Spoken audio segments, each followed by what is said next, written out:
Lisa, Miriam, Amanda, thank you so much for coming in. So thrilled to have you guys here. TIFF, Degrassi, whatever it takes. It's premiering so soon. After everything that you guys have gone through putting this together, how does it feel to finally be here now? Feels pretty amazing. Surreal. Yeah. Very surreal. Surreal. I think, awesome. I mean, Degrassi being a Toronto story, reflecting the experience of Toronto teens, there's not a better premiere for the film. So it feels surreal to have it play at TIFF, especially the 50th anniversary of the festival. And Lisa, why Degrassi? Why did you do this whole thing? Yeah. I was brought on to direct it by our EP Carrie Mudd and our producer Aaron Sharp, but I had previously made a film about Sue Johansson called Sex with Sue, our amazing Canadian sex grandma, lovingly called Sex Grandma, and she was Dr. Sally on Degrassi, so it was like a pretty incredible through line between the two films. Well, Degrassi is obviously so iconic. I was talking to my brother yesterday, and he said that he feels like he remembers more of Degrassi than he does his own childhood. I feel like he incorporates storylines, and I'm like, no, that was Joey Jeremiah. That wasn't you.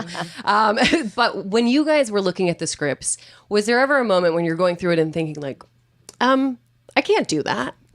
Almost every episode. Yeah. Yeah, there were definitely moments. I mean, I was mortified when I got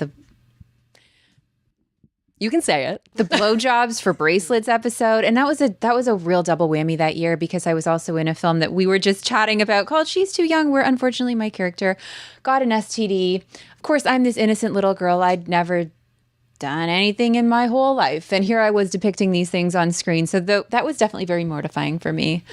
Amanda, what about you?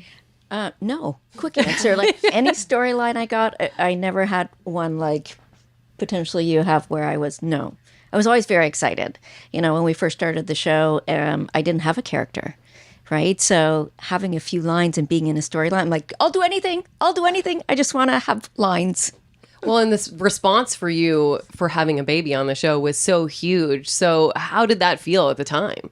At the time when we were filming it, I had no idea what the response was going to be, right? It's just, I've said before, I was an ignorant young 14, 15-year-old with very little world experience and people's reactions to storylines. So I walked into it kind of eyes closed, but very excited about the role. And it wasn't until getting such tremendous positive feedback, primarily, right? There was some negative, where that's after it aired and after hearing about how well it was received, did it actually sink in that I was part of a storyline that was quite monumental. Mm-hmm. And I'm sure it helped people as well. And Bracelets for blowjobs, I'm sure helped people too. Well, I sure hope so, guys. Yeah. I mean, we're out here doing the Lord's work. Can I say that? And Lisa, what was the most shocking part in the whole research process for you? What did you learn? I mean, I think... So I was a fan of the show growing up. I watched it like a lot of us. And so I knew the impact that the show had had on fans. And I think I was surprised that what made it impactful for us was that they were the same age as the characters. And that the other side of that was that it was challenging for a lot of the cast members. So a lot of the stories that are shared in the documentary, I had never heard before. And that's kind of like the personal stories and what it was like, people's experiences behind the scenes. So that was all just something that I didn't know before going into it. And Amanda, if we can rewind to the 80s for a second, back then, like, did you know what an impact this was about to have on your life? None. Not at all. Like, being on the show for the first season, not even really understanding how huge the show was going to become. I just thought it was like this cool thing I was doing on the side as well as going to school. But really, we were filming in a school and with other kids our age type things. It was like going from one school to another school. No idea how huge the show would become. None at all. Totally clueless. Well, and then fast forward, you and Miriam play mother and daughter. So what kind of a bond did that create for the two of you? I think it was pretty automatic. And we just caught up for the first time 2 days ago after 15 years of not seeing each other, which was also so fun. Like, we were just going back to memories, and it's crazy. Like, our memories aren't even about necessarily being on set. It's about Amanda's Great Dane. And it's about, she was like, oh, I remember your mom would come to set. And it had nothing to do with what was going on camera, because so much of the like the real friendships were when the cameras weren't rolling. They were the hours and hours spent, in our dressing rooms or in hair and makeup when we were forming the real bonds outside of whatever we were portraying in a particular scene that day. So that was amazing. I don't think I could say that any better. I love that. And I feel like you did a great job capturing the genuine bond between the characters for sure. And just, the cast in real life, I should say. And Miriam, how do you remember how you felt the day that you found out you were going to be on Degrassi Next Generation? Yeah. So I was in grade 8 and I was getting ready for my dance recital and I was getting ready for my grade 8 graduation. And I found out that I got this call and I'm pretty sure my instinct was, oh my goodness, am I going to miss my recital? When I was like, the CTV launch is coming, because that, as a kid, that was where my priorities were. I was just like, my world was a small bubble. My local dance studio was it. And so I had no idea of the scope. I really wasn't familiar with the show. I'd heard of it, but I think I'm almost happy that I didn't know its legacy, because I may have felt even more pressure. I might have felt a certain expectation rather than just coming into it with this vulnerable authenticity that I really came into it with. So for me, as well as Amanda, it all came as a shock when it took off. Well, really important follow-up question. Did you make it to your recital? Oh, man, I missed a few of the shows. Wow. And my mom slaved over the costumes, but you know what? It is okay. It is okay. And Lisa, was there anyone that you were hoping to talk to for the documentary that you guys didn't get to? I don't think so. Of course, people said no. No matter what, when you make a documentary, some people will say yes, some will say no. I, growing up, loved the character of Lucy, so I would have loved to speak to Anais, who played Lucy in the classic era. But no, I think so many people are in the documentary that we're grateful for anyone that spoke to us, and just the way that they were open with us in the film as well. Right. And obviously, Drake is in it. I have to bring up the Drake of it all. Mm-hmm. Did you guys know Drake would go on to be, the person he is now? Absolutely not. I think when we heard he was doing music, we all kind of chuckled and we're like, oh, he's doing music.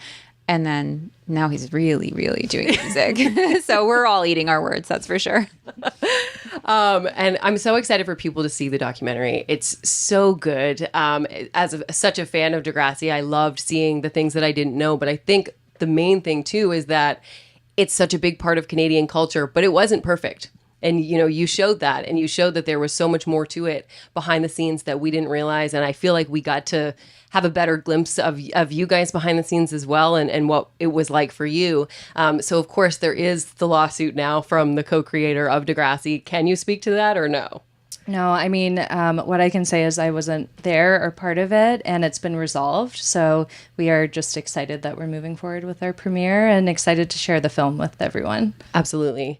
And is there anything else you haven't been asked about in interviews, or maybe there's a story that you wanted to share or someone you wanted to shout out? You have the floor now. Maybe you want to thank the fans, whatever you want to do. If there's something that hasn't come up, now's your chance. Definitely the fans are the reason I feel like we've had even an ounce of success. It's the sole reason we've had success. They are dedicated, sincere, amazing individuals.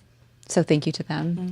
I would love to shout out every single crew member that worked on this film, but I will not. But I will shout out the team, because making a film, making a show is a huge team effort. So yeah, there are a lot of people behind putting this together. Amanda, is there anything you wanted to add as well? I'm really excited to see the fan reaction from the documentary. I think they're going to love it. So I'm more excited. I don't want to answer a question or ask a question. I'm just almost waiting with bated breath to hear the reaction from folks seeing the documentary. I'm really excited about that. Well, as a super fan, I can tell you they're going to love it. Yes. I've been screaming about it all day. Everyone here is okay, you need to drink fewer coffees, because I'm just you have to see it. It's so good. And last question, do you think there's a chance that there's going to be another Degrassi? Did you think there was a chance when you finished your seasons of the show? Right. No. Okay.